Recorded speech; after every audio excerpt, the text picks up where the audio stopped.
wilayah, kepimpinan, kekuasaan mesti milik orang Islam. Pada hari ini ada kecenderungan yang amat besar untuk menyerahkan kuasa kepada orang bukan Islam. Dan itu amat bertentangan dengan ajaran Islam. Bertentangan dengan ribuan dalil yang ada.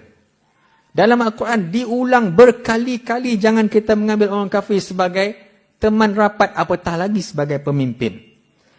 Doktrin ini kena ada dalam kepala kita. Wilayah, kepimpinan, kekuasaan milik kita. Tak boleh bagi kepada orang lain. Sebab apa? Kalau kita bagi kepada orang lain, ketuanan syarak takkan berlaku.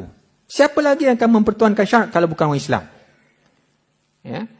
Kemudian, wilayah ini pula bukan diambil sekadar kuasa negara sahaja. Tapi kita kena ingat, konsep wilayah dalam Islam, dia berasas daripada sistem sosial kita sendiri. Wali nikah, wali anak yatim dan sebagainya. Kita ni lahir-lahir dah ada pemimpin. Pemimpin dalam sistem sosial kita, mak bapak kita. Dan saya nak cerita, wali nikah ni tak boleh tak jawatan. Sebab itu ketetapan Allah SWT. Jadi, bila cakap pasal kepimpinan atas lagi, dia ikut tabiat sistem sosial itu berpemimpinkan orang Islam. Ya? Dan orang duk bercakap pasal orang bukan Islam. Orang bukan Islam ni, Allah Ta'ala sebut dalam Quran, surah Al-Mumtahanah ayat 8, clear. Bahawasanya kita boleh berbuat baik dan berlaku adil dengan syarat mereka tidak memerangi Islam dan tidak mengeluarkan kita daripada negeri kita. Saya tak pasti kenapa mereka tidak menggunakan ayat ini untuk berbuat baik kepada orang kafir, orang bukan Islam. Tapi mereka memilih ayat surah Al-Anbiya, wa ma arsalnaka illa rahmatan lil alamin. Saya rasa sebab apa? Sebab surah Al-Mumtahanah ayat 8 ni dia bagi syarat. Berlaku adil dan berbuat baik kepada orang kafir, tapi ada syarat. Mereka tidak memerangi Islam dan tidak mengeluarkan kita daripada negeri kita. Tapi kalau wa ma arsalnaka illa rahmatan lil alamin, memang tak sebut apa pun. Dia pusinglah ke mana pun. Benda yang broad, benda yang luas, boleh pusing ke mana pun.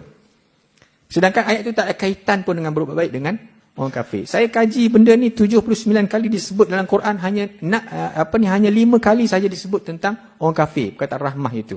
Dan dia tak ada kaitan pun dengan kuasa.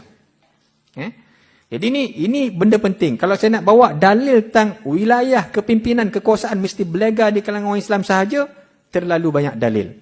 Dan apa yang berlaku pada hari ini, kalau terlepas kuasa itu kepada orang bukan Islam, kita kena ingat, itu adalah darurah tuqaddar biqadariha. Benda terlepas, kita kena pasangnya ambil balik. Singapura terlepas, niat ambil balik. Sebab itu hak kita.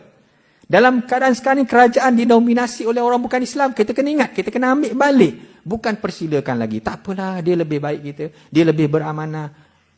Tak ada dalam doktrin orang Islam sepatutnya macam tu. Ya.